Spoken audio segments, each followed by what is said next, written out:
सर्वप्रथम आमचे मित्र आदरणीय शेखरजी भोयर साहेबांना मी वाढदिवसाच्या खूप खूप शुभेच्छा देतो।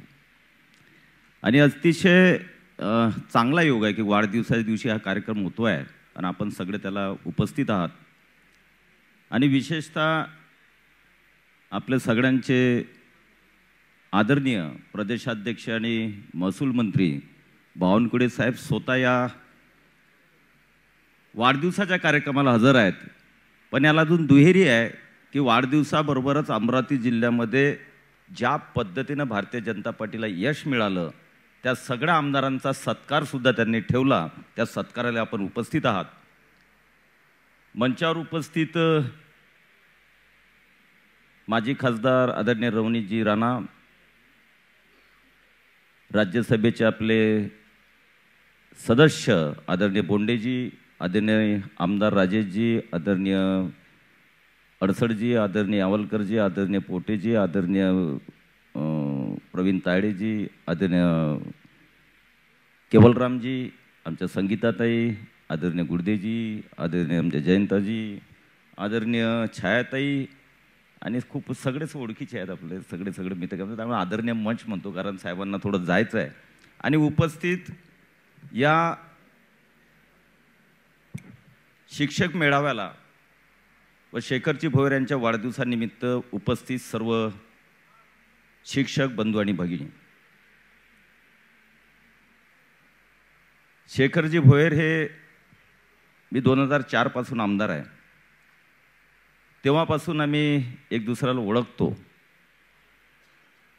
आणि 10-15 वर्षामध्ये सातत्यानं मंत्रालयामध्ये शिक्षकांच्या समस्या, शिक्षकांच्या ज्या ज्या काय अडीअडचणी असतात त्या सातत्यानं त्याच्या फाईल घेऊन फिरणारे एक सामाजिक कार्यकर्ते म्हणा, ज्या पद्धतीने त्यांनी या 10-15-20 वर्षामध्ये काम केलेलं आहे।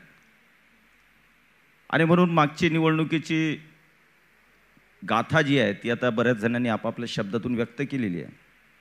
पण तुम्ही आमच्या ताईंना सांगेल की जे पैठणीवाले शिक्षक जे होते ते इथं नाही आहेत, ते बाहेर आहेत। हे आपले ओरिजिनल शिक्षक आहेत इथं बसले। कारण मी शिक्षकाचा मुलगा असल्यामुळे शिक्षकांचा आदर, मान, सन्मान आणि आशीर्वाद हे मी सातत्यानं घेत असतो। त्यामुळे पैठणीवाल्यांचं सोडून द्या, आता किती 10 पैठणी दिल्या तर याच्या पुढे काही थाक लागणे नाही। कारण आम्ही एक वेळेस ती निवडणूक पाहिली आणि त्याच्यातून बरंचसं भारतीय जनता पार्टीने शिकून घेतलेलं आहे की पैठणीच्या ऐवजी काय आपण केलं म्हणजे शिक्षक चांगल्या प्रकारे खुश राहतील। आणि त्याचं महत्त्व हेच आहे की भारतीय जनता पार्टीच्या या कार्यकाळामध्ये आदरणीय देवेंद्रजी असतील, आदरणीय बावनकुळे साहेबांच्या नेतृत्वामध्ये ज्या शिक्षकांच्या छोट्या मोठ्या अडचणी आहेत, खूप काही मोठे नाही पण छोट्या छोट्या अडचणी प्रत्येक शिक्षकाच्या असतात। म्हणजे शिक्षक जरी घेतले तरी काही ना काही त्यांचे समस्या असतातच। ह्या छोट्या छोट्या समस्या जरी आपण सोडत राहिलो तरी शिक्षकांना एक आधार जो आहे तो या अमरावती विभागामध्ये निश्चितपणे मिळणार आहे। आणि त्यासाठी शेखरजी भोयर असतील, संगीताताई असतील, बाकीचे सगळे आमदार असतील, सगळ्या मिळून आपण प्रयत्न करूया। आणि माझा भावनात्मक संबंध एवढ्यासाठी जो शिक्षकाचा मुलगा आहे त्यामुळे लहानपणापासून घरातलं वातावरण मी बघितलेलं आहे। एक शिक्षकाचं महत्त्व काय असतं हे माझ्या इतकं मला वाटतं लोकप्रतिनिधी दुसरा कोणी सांगू शकणार नाही। आणि मग संस्कार टाकणे, एक पिढी घडवणे यासारखं पवित्र कार्य हे शिक्षकाच्या हातून घडतं, हे कोणाच्याही हातून घडत नाही। देशाचं भविष्य जे बनवणारी पिढी असते, जे बेस तयार करायचा असतो, पाया रचायचा असतो, तो आमच्या शिक्षकांच्या माध्यमातून घडतो। आणि म्हणून शिक्षक कसा असतो, तो कोणत्या पद्धतीनं घडवतो, तो संस्कार त्या मुलांवर कसे टाकतो, त्याच्यावरच पुढचं भविष्य जे देशाचे अवलंबून असतं। आणि म्हणून शिक्षक हे अतिशय आदरणीय म्हणून प्रत्येक खेड्यापाड्यामध्ये, प्रत्येक गावामध्ये, प्रत्येक विभागामध्ये त्यांना महत्त्व असतं। मी लहानपणापासून शिक्षकांच्या किंवा शिक्षक मुलगा असल्यामुळे ते वातावरण घरामध्ये होतं। पण त्या शिक्षकांच्या याच्यामध्ये आजच्या शिक्षकात फरक हा बराच फरक पडलेला आहे। त्यावेळेची परिस्थिती वेगळी होती, आजची परिस्थिती वेगळी आहे। आजच्या सुविधा वेगळ्या आहेत, त्यावेळेच्या सुविधा नव्हत्या। पण त्याही कार्यकाळामध्ये शिक्षक हे आपण माझा जो मुलगा आहे, माझा जो पाल्य आहे, त्याप्रमाणे आपल्या शाळेतील पाल्यांवर त्या पद्धतीने प्रेम आणि संस्कार माझा मुलगा समजून करायचे. आणि म्हणून त्या पद्धतीनं वागत असल्यामुळे 2 तास शिल्लक द्यायचे प्रयत्न करायचे. आणि आपण या समाजाचा काही लागतो, या पिढी घडवण्याचं काम आपल्याकडे पवित्र काम आहे, ही भावना त्यावेळेस असायची. आणि त्या माध्यमातून चांगली पिढी हे घडत घडत इथपर्यंत आलेली आहे. आजच्यामध्ये थोडासा जर फरक असेल, संस्कार आपण देतोच आहे, पिढी आपण घडवतोच आहे, पण थोडासा राजकारणाचा टच कमी केला तर मला वाटते त्या पवित्र कार्यामध्ये आपली प्रगती अजून मोठ्या प्रमाणामध्ये होईल.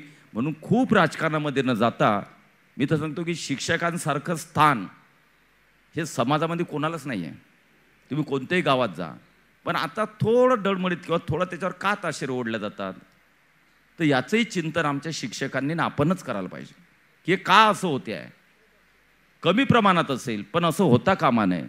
आणि म्हणून शिक्षक हा समाजातली सगळ्यात मोठा दुवा, सगळ्यात मोठा व्यक्ती असल्यामुळे, सन्मान्य व्यक्ती असल्यामुळे आपण निश्चितपणे मागचे विषय विसरून जाऊया. एक चांगली पिढी घडवणारे शिक्षक म्हणून आपण निश्चितपणे या मेळाव्याच्या माध्यमातून एक भविष्य घडवणारी पिढी म्हणून आपण एक चांगल्या प्रकारचं काम भविष्यामध्ये करूया. निश्चितपणे भारतीय जनता पार्टीचं राज्य सरकार असेल, केंद्र सरकार असेल, आपले सगळे नेते असतील, हे सर्व तुमच्या पाठीशी उभे राहतील आणि कोणत्याही अडीअडचणीमध्ये तुम्हाला साथ देतील एवढा शब्द देतो. आणि बुलढाणा जिल्ह्यातले आले की नाही आपले की शिक्षक वगैरे आहे ना, जळगाव जामोचे आहे.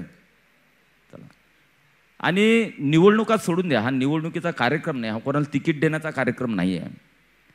जे चांगला काम करेल, कॉम्पिटिशन आमच्या ताईने मला कॉम्पिटिशन पण ती हेल्दी असावी, ती कॉम्पिटिशन हेल्दी असायला पाहिजे. कामाच्या माध्यमातून जो जास्त वर्क करेल, जो जास्त चांगल्या प्रकारे काम करेल, जो न्याय मिळवून देईल, जो समस्या सोडवेल, निश्चितपणे त्याचा विचार हे प्रत्येक व्यक्ती आणि प्रत्येक समाज करत असतो. म्हणून कॉम्पिटिशन हेल्दी ठेवा. हेल्दी कॉम्पिटिशनमध्ये पुढचा शिक्षक मतदारसंघ हा 100% आपलाच आमदार राहील. या पद्धतीने आपण काम करूया. जय हिंद, जय महाराष्ट्र.